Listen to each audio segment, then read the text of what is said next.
Hello, welcome back. I'm finally putting up the second video that I said I would do like a year ago, but we're here, so we're gonna jump right into it.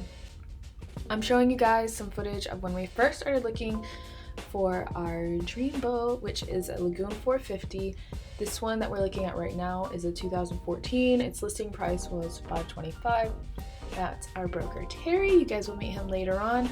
So this boat was absolutely perfect. It was immaculate, in amazing condition. It didn't have any extras like solar or anything, which was fine with us because we were hoping to add that all on ourselves. Everything was good except it was 4 cabins and we wanted an owner's version. So that was the only downfall. But aside from that, the boat's beautiful, and as of March 2020, I believe it's still on the market. So boat number 2 was in Jupiter, Florida. It was the same thing, a Lagoon 450, although I think it was 2 years older, and there was about a $15,000 price drop for this one. We're not gonna get too much footage inside of the boat because the owner was still currently living aboard, and at the time of filming he wasn't comfortable with us going inside, but it was pretty well maintained.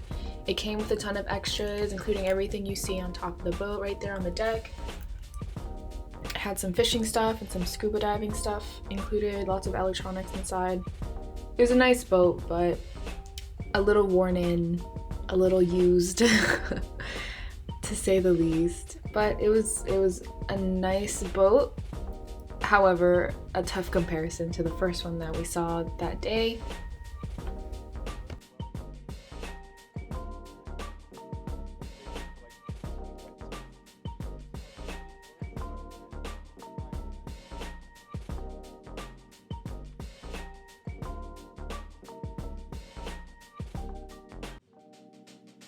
Hey, how's it going? Good. I met just catamarans in Dania Beach, Fort Lauderdale. And then, went into sales. So, and that's how I met you guys. So, at So the now Annapolis you're a boat show. broker. I am indeed. Sure. I am enjoying it a lot. Yeah. It's really cool meeting new people, and spending your life looking at boats is fantastic. Walking people through them, helping people fulfill their dreams. I think it's a great job.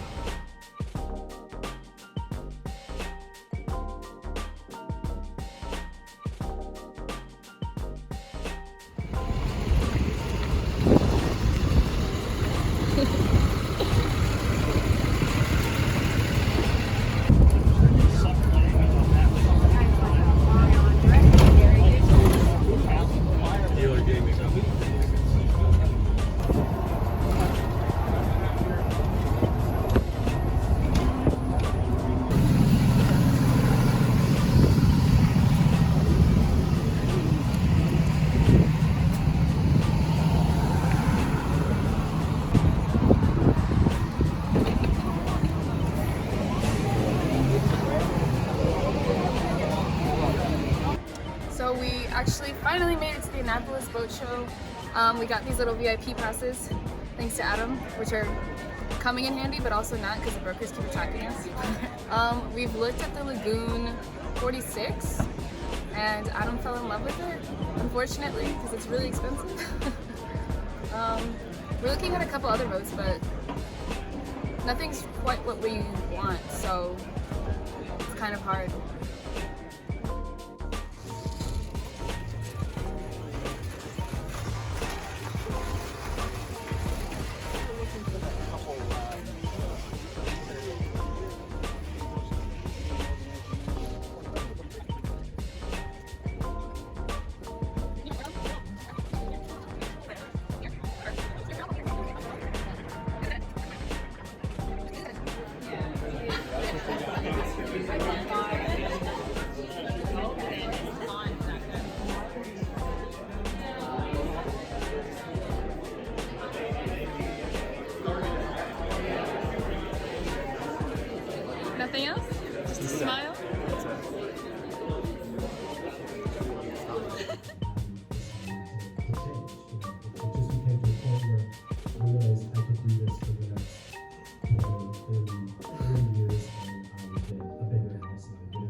So I just got out of the SV Delos seminar and it was like it was really cool. We got a selfie with Brian and I'm not gonna lie, I was really nervous, which is so lame, but the seminar was awesome. It was on the cost of sailing and they actually had to make the ballroom where they were doing the seminar like double the size because it was so full of people, and they're doing it again, a second one that they weren't even supposed to do originally. So things are pretty exciting here at the boat show.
Are you ready?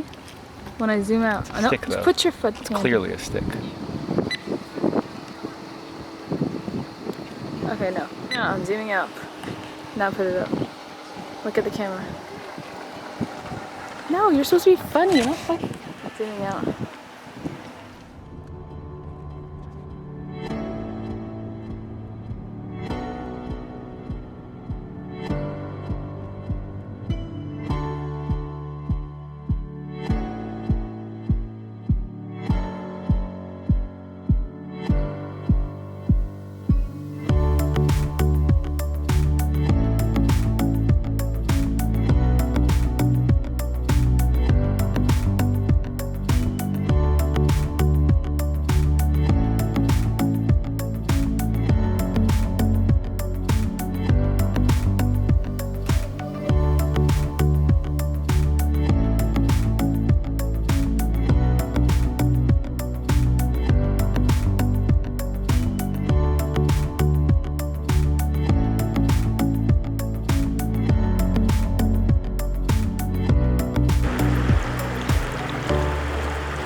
How excited are you?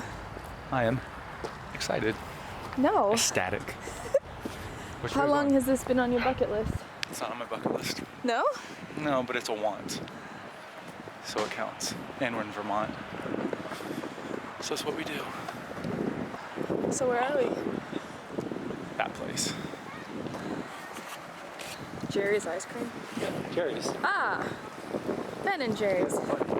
Thank you very much. You're welcome. I'm fine. Yeah, it's fine. Oh, you're sleeping.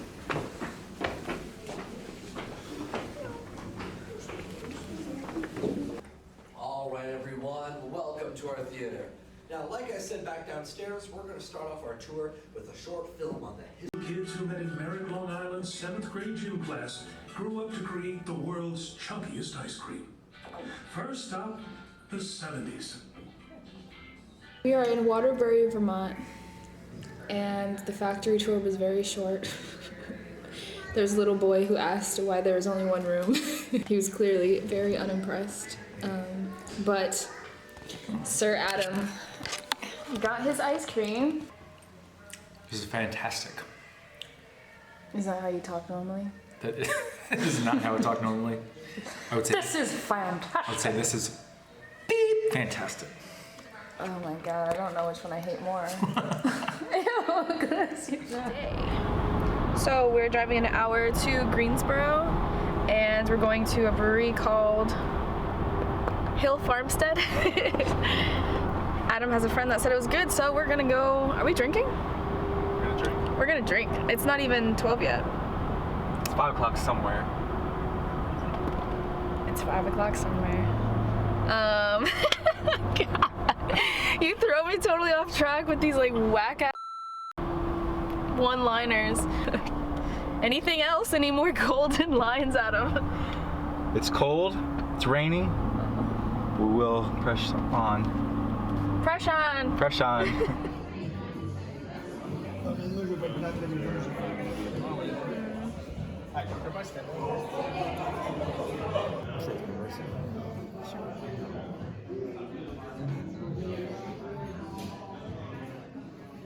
Some more video. Here, clink with me. Get down and clink.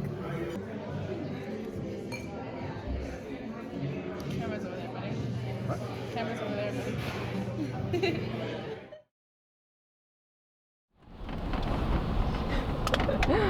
We're here! Kinda. Crossing the America-Canada border. I doubt they're gonna want me to film them. Right? Yeah, usually it's a no. But you can do it until they tell you no. Yeah, because the first thing we want to do is piss them off, right? No, they'll just tell you to put that away. Well, I need to get my passport. What?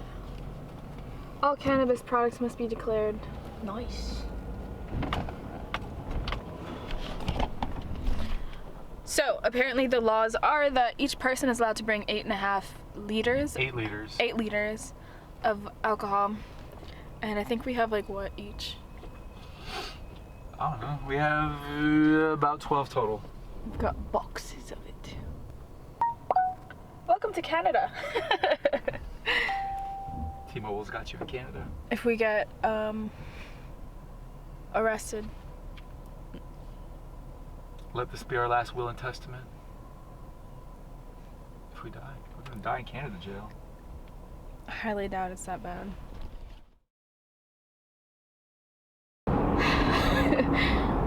So after being extremely excited to go to Canada and have poutine and all the wonders that Canada has to offer, we were denied entry. We were denied. You talk like you're telling a story. They straight up like opened the hood, took my clothes out of my bags. We are upset. Moral of the story is, fuck Canada. Don't go to Canada. Don't go to Canada. Then, upon returning to the U.S., policy is to re-go through their customs, Yeah, they made us re-get searched, re-sit down in the lobby and wait 45 minutes. Not having a hotel booked ahead of time is a crime, apparently. It's not a crime. It's a crime to them because they think you're doing sneaky stuff. Like they asked Adam and I how we knew each other. We're like, we're obviously dating. They would ask us like weird questions like, well, why, like how did you meet, or like something Continue on I-91 south for 221 just like dumb questions. miles. And then there was like a nice couple next to us when we first got checked who had the same thing happen. And they didn't even have their passports. They didn't even have their passports, and they let them through. And he had a knife on him that he didn't claim, and he had tobacco that he didn't claim. This is bullshit! I'm upset, but I'm also not that upset, I guess. I don't know. We just drove from the furthest southeast state to the tippy top corner of America. Unfortunately, Canada was a total fail, but you can tune in next week to see us fly to Greece and Turkey to look at 4 more boats. Will we put an offer on one? I'll give you a hint. We definitely do.